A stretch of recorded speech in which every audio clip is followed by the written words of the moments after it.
Well, it's the 15th. It's Purim. No, Gavre, Manishma. How you guys doing? Fine. What are you dressed up as? איזה תחפושת יש לכם? גוסטן אבשלום. כן. אוקיי, ואתם? אתה קו לחיים? Good. לא, תרמתי כבר. I already donated. תודה רבה.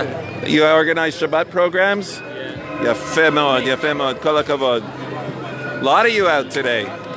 So here we are. Remember those girls we met at the other street? Bye-bye. These are the boys that organize the Shabbat programs for the kids in need. Whoa, here's a cute little Hulk. So all the children are dressed up in costumes here. The grown-ups, the adults. Let's see if we can see some really creative costumes. There's a number of mitzvahs to do. There's 4 main things to do on Purim to celebrate the holiday. So one of them is matanot levyonim, to give gifts to the poor, and we give money to people who need it in order to celebrate the holiday. And you'll see here, right, this is Kav L'Chaim again. They're collecting charity, so it's a big day to give charity. אתם אספים כסף? הנה, יש לי סוף.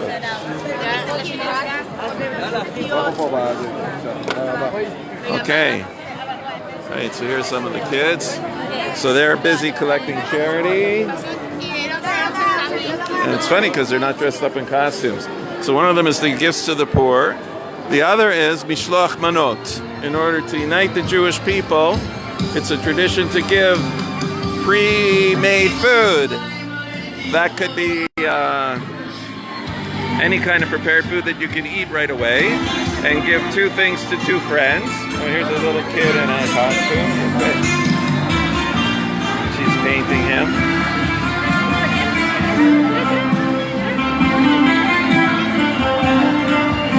Even the musicians are dressed up in costumes today. Here comes a dinosaur. So, Mishloach Manot, that's called, giving gifts. I celebrated Purim yesterday, actually, outside of the wall, outside of the city of Jerusalem. Today is only for Jerusalem and cities that had walls at the time of Joshua's conquest of the land. But today is special. I could spend some time explaining why there are 2 days. It's actually brought down in the Megillah, the scroll of Esther, the book of Esther. You can read it. Show how the Jews of Shushan in the city, inside of the city walls of Shushan, they celebrated the festival on the 15th day of Adar, which is today. And the rest who were scattered in non-walled cities, there's a little baby dressed up, did it on the 14th of Adar, which was yesterday.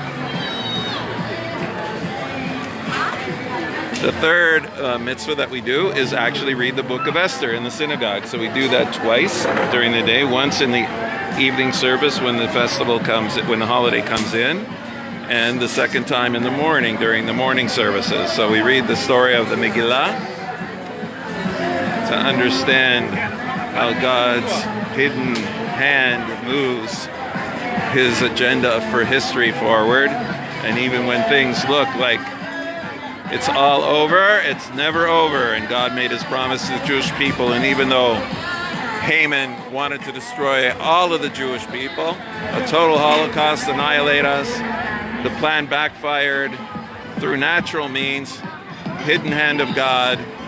And that's what we are celebrating now, to understand that God chose us to do our job, to be the lights of the nations. And in every generation, we're going to read in the Passover Haggadah in a month from now, somebody comes to destroy us, and we are saved from their hands. More costumes.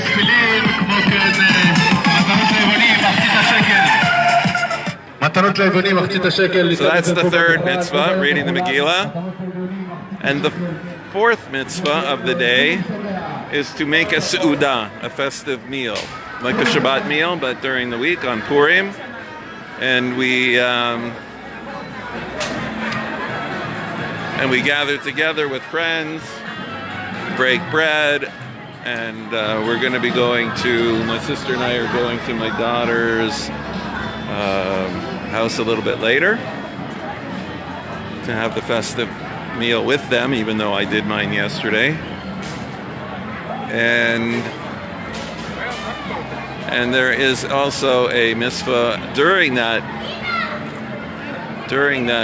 festive meal to drink primarily wine, like they did in the beginning of the Purim story, Megillat Esther, the book of Esther.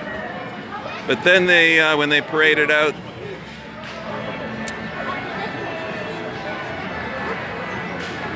but this time when we're doing it, it says we should do it ad delo yada. It's actually connected back to the sin of Adam Arishon, the mistake when they ate from the tree of knowledge of good and evil. And the point there was, it says that Chava took from the tree because on the day they ate from it, they'd be like God, knowing good and evil. So she did it in order to have that happen. But Almighty said, don't do it. But we're supposed to be like God, so it's kind of a paradox. And the Nachash, the serpent, convinced her. And one of the things we're doing, shalom, shalom. Everybody's in a good mood. So what we're doing at the Su'uda is that we're eating from the tree of knowledge of good and evil. Some of the commentaries say it was the grape, and the wine has the ability to lift you spiritually, get your ego out of the way, so that we can be open and honest and truthful. Unmask ourselves. We wear masks, right, to make fun of the masks that we put on. So if we want to get to the truth, sometimes we have to get rid of our inhibitions and our ego and our self-pride, make fun of the masks that we put on to pretend to be something that we're not, to be honest, and do it not because we want the knowledge and to actually be God, but we want to connect to God. So we drink until we almost get to the point where we get a little tipsy, and we're not doing it so we have more clarity. We're doing it because we love God and we want to get connected and close to Him.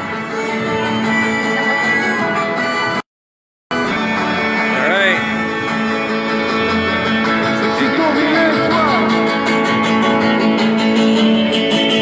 So everybody seems to want to come downtown to be with friends, be seen, and show off their costumes, see everybody else's costumes. And pretty soon after this, people will be heading off to friends and relatives to have their Su'uda, to have their festive meal. All right, everybody have a wonderful day, and Shalom, and Purim Sameach from Jerusalem.